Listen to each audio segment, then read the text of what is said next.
Камчыбек Ташиевке, Садыр Жапаровка жеткиргиле, ушу Токтогулдун милиция начальниктери деп 550 миң алдан атабыз. Çay içmeye atабыз, тамак içmeye atабыз, балдарым майда. Сиз берупсаңыз? Үйүбүздү алабыз деп атат, бардык нерсени кылабыз деп атат. 20 үй бүлө бир жаранга алданып калышкан. Акылоочу кармоочу жайына киргизилген. Чыгарбагыла, ошол жерде камап чирип кетсин. Камалсын ошол жерден. Сазайын алсын. Un ала турган, продукт ала турган акча болуп чыпырып кетти. Биздики эми ушу биздин бир арманыбыз ошо Жолдош Ташиев ушу биздин арманыбызды угуп Арыз жаздыңар. Кимге которулгандан өйдө бердик. Мына мен жети балам бар. Квартирада жашайм, пособие менен жашайм.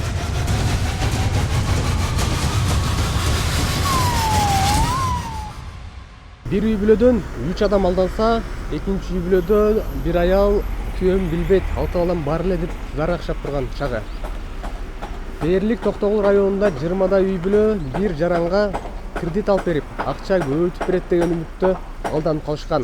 Азыркы учурда бул жарандар Токтогул райондук ички иштер бөлүмүнө келип, бул жакта укук короо кызматкерлерине кайрылып жаткан учур. 48 саат биз камайбыз. Аны деген анан кийин сотко алып барат тергөөчү, санкцияга алып барат. Санкцияга алып барат. Ошол анан санкциядан чечилет, ошолчу аны сот чечет эжекелер.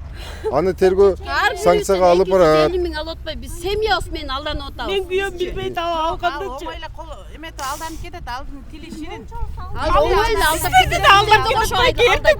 Айтат, сиздерди да алдайт албайсыздар. Биз эми алдагандай, биз эми аны менен отуруп алып биз андай мындай сүйлөшпөйбүз да эжекелер. Жок, сүйлөшпөйсүздөр. Бирок ал 3 жашар кызын ортого салат. Ортого салат. Биздикин төлөп бербейт. Анын адвокаты төлөп бербейли ал эмете. Адвокаты менен келип отурам мен дагы. Күйөөм инвалид, экинчи группадагы. Мына кредиттеги кишилер бизди мен 50 миң, бизде 50 миң болду менин. Сыгылды биздин жумайка. Жетсин, ушу биздин сөзүбүз жетсин. Мына алдап кетти. Тажыбаева Айгүл бизди алдап кетти. 4225 мен тоголбайтам. Күйөөм билбейт ушунучу. Билбейт ушуну. Күйөөс билбегенден сабап келбектен сайып койду. Бизди. Ошентип эметти мына. Процентин 10% арыздарды жамдеп туруп бизди алдады да булчу 10% түшүрүп берем. Анан кийин сиздер 5 күндөн кийин келиңиздер, анан колуңарга ошол акчаны санап берем деп айтты булчу. Биз ошого ишендик бизчи. Азыр биз сол толукпу? Сиздерден көрсөтмө алындыбы ички иштер бөлүмү тарабынан? Ооба. Алынып заявление жаздык. Берки акча алган адам менен жолугушуу болду. Ооба, болду. Биз жолуга элекпиз. Мен жолуга элекмин. Мына мен жолуктум. Мен жолугуп, бетме-бет отуруп сүйлөштүк. Сүйлөшкөндө биринчисинде мойнуна алган жок. Мен эме кылган жокмун, алган жокмун, мен такыр билбейм деди. Мен такыр билбейм, алган жокмун деди. Ушу сөз Ташиевке жетсин. Ташиев Садыр Жапаровка жетсин. Мисалы, менден албаган нерсени эмнеге доорунам мен ага? Эмнеге доорунам? Мисалы, мен мына бетме-бет 25 адам жабырлануучу. 22 мен эле жолуктум ушу сөзгө. Мен жолуктум ага. Анан кечирим сурады менденчи. Кечирип коюңуз, мен ач көздү кылыптырмын деп менден кечирим сурады. Менден кечирим сурап мойнум кучактады. Бирок мен ошо жерден мен айттым, менин мойнумду кармабагың сен кучактап. Сен деген мынча адамдын каргышына калдың дедим. Анткени үчүн мени булар каргады. Сен кетирдиң рекламага. Сен эме кылдың деп мени каргап атты. Эжеге отурсаңыз, ошондо сиздер бир үй бүлөдөн 3 адам алданып Ооба, 3 адам алданып атабыз. Семьябыз мен атам, апам, ошол үчөөбүз алданып атабыз. 550 миң алданып атабыз. Андан тышкары сиздин сүрөтүңүз аркылуу онлайн кредит алган. Ооба. Онлайн кредит алган. Менден 230 миң алган. Апамдардан 150 миң, 265 миң алган атаман. Азыркы учурда ал кредиттин үстөгү да келип атат. Ооба, үстөгү да келип үйдү тытып атат. Үйдү тытып атат. Анан күйөөм билбейт. Күйөөм экөөс тепкилешип, мушташып мени 5лик менен сайды башка. 5лик менен сайды меничи. Негизи калган жабырлануучуларды эмнеге жолуктурбай атат? Жабырлануучуну жолуктурбай атат. Эрлан, ушул жерде тергөөчү бар, Эрлан деген аке. Ошол жолуктурбай атат бизди. Мен эле жолуктурду, очередь мен жолуктурам деди, бирок жолуктура элек. ушул Ташиев менен Садыр Жапаровга жетсин. Тергөөлөр чыгарып берет, жүрүп атат. Чыкпайт. Мына келсе Барсың, сот чечет, сотко барма. Ал айтты, соттон адвокат жалдап коюптур. Жалдайт дем ана укугу. Жалдап коюптур. Бизге келди. Эртең чыгып Университетке турганыңыздар, терго амалда терго амалдар жүрсүн. Терго амал жүрүп атат. Мен билбейм, орукчам. Мен чырылдап жүрөм. Эми аз терго амалдар жаңы жүрүп атат да, аны биз айта албайбыз. Түшүндүк, кечээ түшүндүрдүк го сизге. Азыр эме төрбөйсүңөр, ачууланбай. Эжекеси, сиз бери түшүнсөңүз, азыр тергөө амалдары жүрүп атат. Иш тергөөдө. Көчө күнү арызды жаздыңар. Арыз жаздыңар. Кимге которулгандан өйдө бердик. Болду да эми тергөө амалдары жүрүп атат. Анан эмне деп атасыз сиз дагы эмне? Эртең мындай кылгыла. Санкцияга барганда, ошол жерден туруп, Сиздер айттыңыздар, 48 саат камалат экен бул бар дедиңиз. Эртең күн соттон чыгып кете турган болсо, биз кимге кайрылабыз? Ошондо сотко баргыла. Сотко барсаңар, сот эртең санкциядан карайт ошонучу. Санкция күнү карайт ошону. Сиздер сотко шылтоолоп эртең турасыздар. Мунун үстүнөн да бар байке. Биз билбейбиз, сиз билбейбиз. Муну мошенникчи, мунун үстүнөн да мында кыршалары бар да. Ошон үчүн ошону тастыктап атат да, тергөө иште амалдар жүрүп атат да. Тергөөчү ошого тергеп жаныбызды атат. ачып, мына сиздердин астыңыздарга мына Мен түшүнүп атам ошону. Тергөөгө Көчө күнү жазсын. мына мурда күнү кармап келип, мен баарына группаларга тараттырдым, байке. Баары арыз жазып кетсин келип. Баардыгы кайрылсын дедим мынакей. Группаларга тараткыла дедим барыңарга, туурабы чыгып? Күтүп төрт отуруп жерди. Ана бирөөсү бизди монтуп тартты. Кудайчылыгы үшүдүк, калчылдадык, титиредик ошо жерде. Мен сиздерди түшүнүп атам. Түшүнүп турам мен. Калчылдап туруп кийин. Менин орунбасарым. Силерди алып барып залга да отургузду, ошол жерге отуруп тургула ишебей эжекелер. Мына сүйлөшүп, ар бириңерди издетип группадан таратып, ар бириңерди чакыртып ушул жерден арыз алып турабы? Туура, Мен кабыл алды. Түнкү саат 11-лерде кабыл алды меничи. Анан Алик деген адвокат келип, анын жактоочусу экен. Жактоочусу келип, эме кылды, жактады. А мен адвокат жактоочум жок болчу. Эч нерсем жок болчу. Мен деле адвокатым жок. Мени мисал үчүн мени кудайчысы мен Ошончу кабыл албайт. мындай кылгыла. Мындай кылгыла. Ошон үчүн мен сизге как юрист катайм. Ошон үчүн өзүңөрдү адвокат жалдагыла. Ошондо 25 жабырланганчы 25 адвокат жалдаш керекпи? Жок, ар бири бир эле адвокат жалдаса болот, ар бири. 25 жабырланчы бир адвокат жалдаса болот, ар бири. Общий. Акча беришибиз керек. Анча акчаларыбыз жок да мисалы. Анда госадвокаттан алгыла. Ташиевке жеткиргиле. Госадвокаттан алгыла. Канча Ташиевке, Садыр Жапаровга жеткиргиле. Бул билген эмес 4 ай. 4 айдан кийин немеси барып атат. Сиз алып атасызбы же сиз алып атасызбы? Бул алып атат. Анан кийин 4 айдан кийин немеси барып атат. Телефондон алып атат да мунукунчу. Меникин да телефондон алып атат да ушунчукчу. Телефондон алып туруп анан кийин өзүнө айгытты деген компаньондо бар. Анан кийин мен бүйүм билбейт, мен балам үйлөнө турган болуп калган. Мен ошого акча алышым керек болуп, айла жоктон мен берем эже. Мынакей 5 күндөн кийин келиңиз деди. Келген жокмун. Келсем жок качып кетиптир. Ошол эмегечи. Ошон үчүн мен ушул нерсеге кабыл 62 миң мен кантип төлөйм?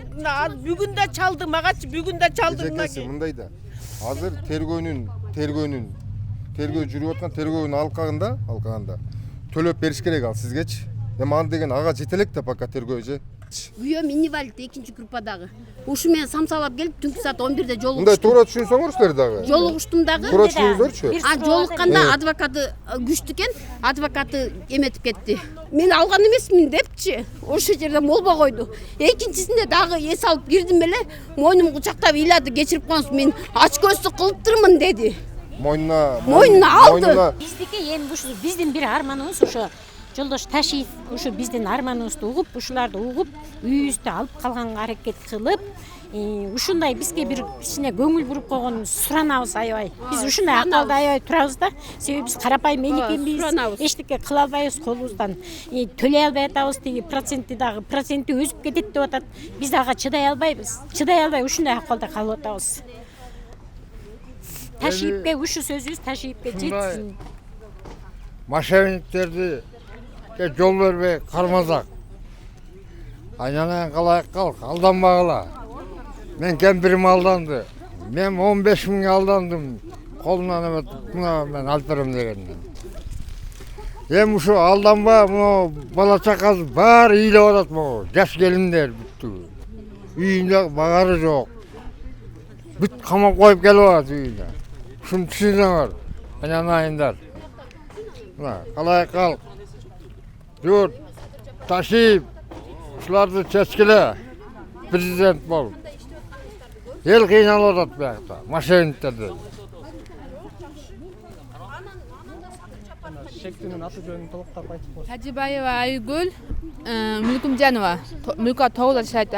Бул неме 40-40ка жардама чыккан. Кызыл тайымдан чыккан кирт берем деп анан ошо аркылуу мен таанышып калган бул кел менен. Таанышып калган эже кыйналтабыз, андан менен биз жардам бергенбиз.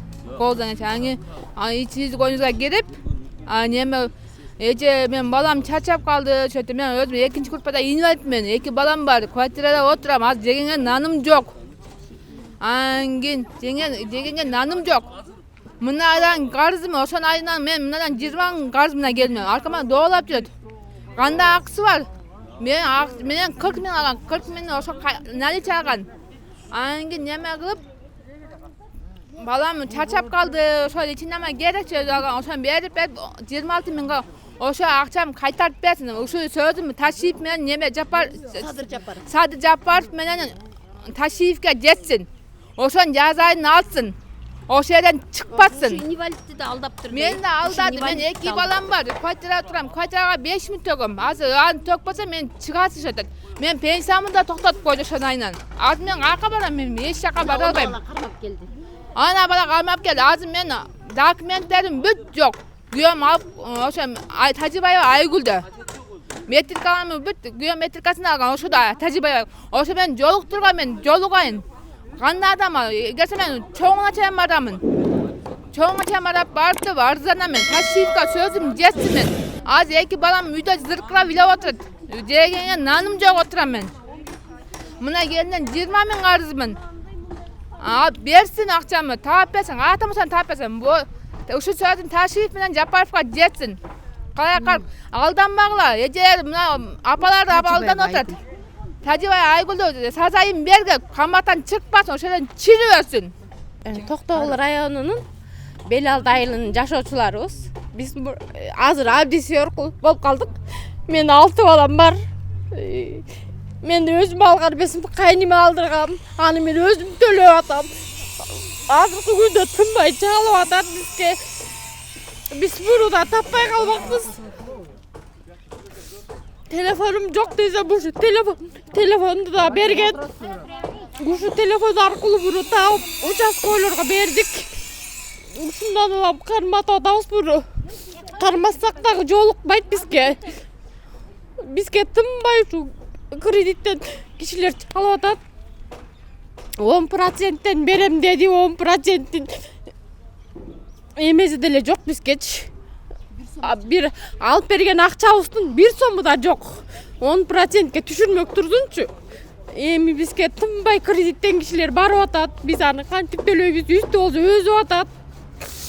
Ол жерде дагы бир Доке Кейжи деген банк бар экен. Ошол жерден дагы алдырган. Аныбыз болсо эмекендай процент экен. Кадимкидей эле процент өзүп атат, а күнүнө өзөт экен. Проценти. Биздин ушу кайрылуубуздун себеби Белалдыдан ушу Токтогулга келип кеткен жол киребиз эле 300 сомдон. Ушуну дагы бизге тиги чечип берип койрун суранабыз. Менден сурап атат акчаны. Камчыбек Ташиев Садыр Жапаров экөөнө кайрылуубуздун себеби ушул да бизгечи. Кредиттерибизди дагы күнүнө өзөт экен, алардыкы дагы мынча күн болду, эже төлөбөй атаса, анча күн болду деп барып атат. Мен кайныма алдыргам, мен өзүм. Кайнымдыкы болсо күнүгө чалат. Келип атат, төлөп бергиле деп. Ал болсо мага чалат, мен болсо төлөй албай атам. Мунун 10%-ин күтүп берип, төлөнбөгөнүнө 10 күн болуп калды. 10%тен берем деген, 10% эмес эле, ал 18%тен төлөп атабыз мынакей. Алги чекти жолуктурбай атат бизди.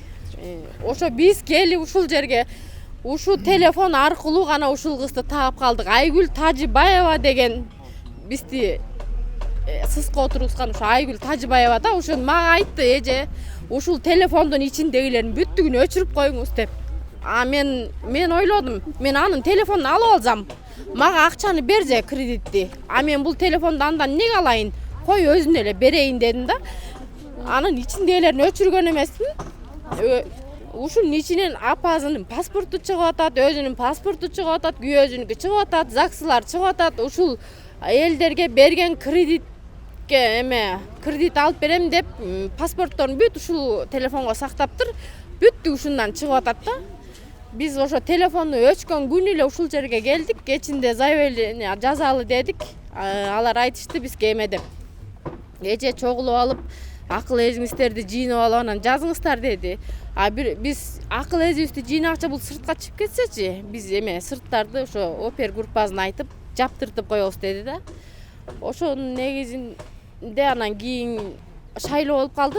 Шайлоодон кийин анан карайбыз деди. Анан 2 күндөн бери эле ушул жерде жүрөбүз. Шайлоодон кийин 2 күндөн бери ушул жерде жүрөбүз.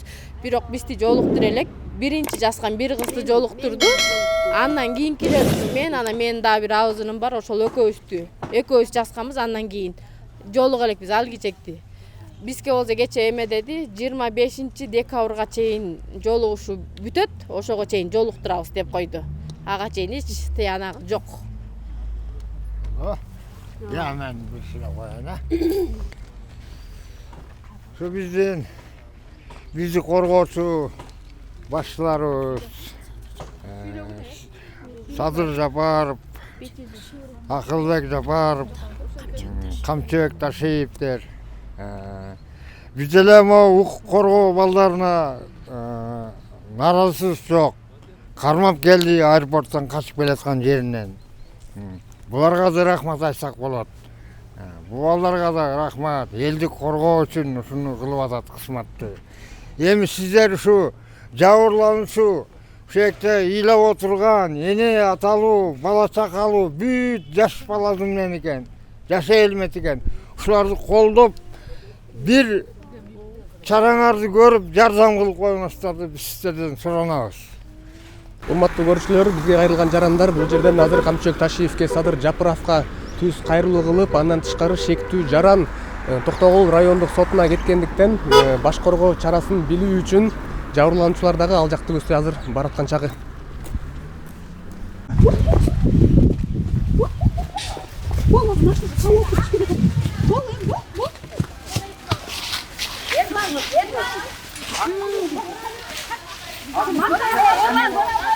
Girmeli oyuncular, öyle girmeli oyuncular.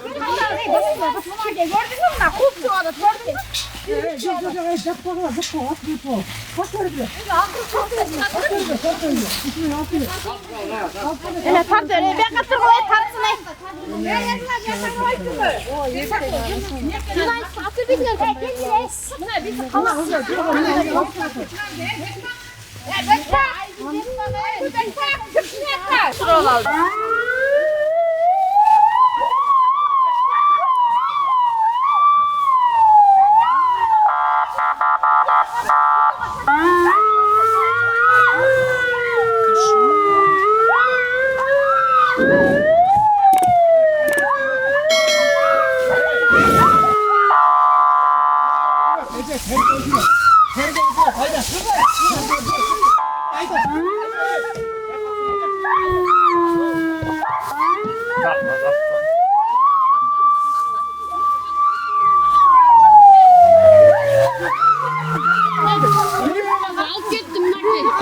Урматтуу көрүүчүлөр, өзүңүздөр күбө болгондой шектүү жаранды милиция кызматкерлери атайын унаага салып кетти. Бирок соттун чечими менен жана тергөөчүлөр менен сүйлөшүүгө эч кандай мүмкүнчүлүк болгон жок. Силерге жакын каралыкта дагы ички иштер бөлүмүнө барып туруп, соттун чечимин жана тергөөчүнүн кандай иш алып барып аткандары тууралуу дагы маалымат алып беребиз. Бүгүнкү иш боюнча өзүңүздөр күбө болдуңуздар.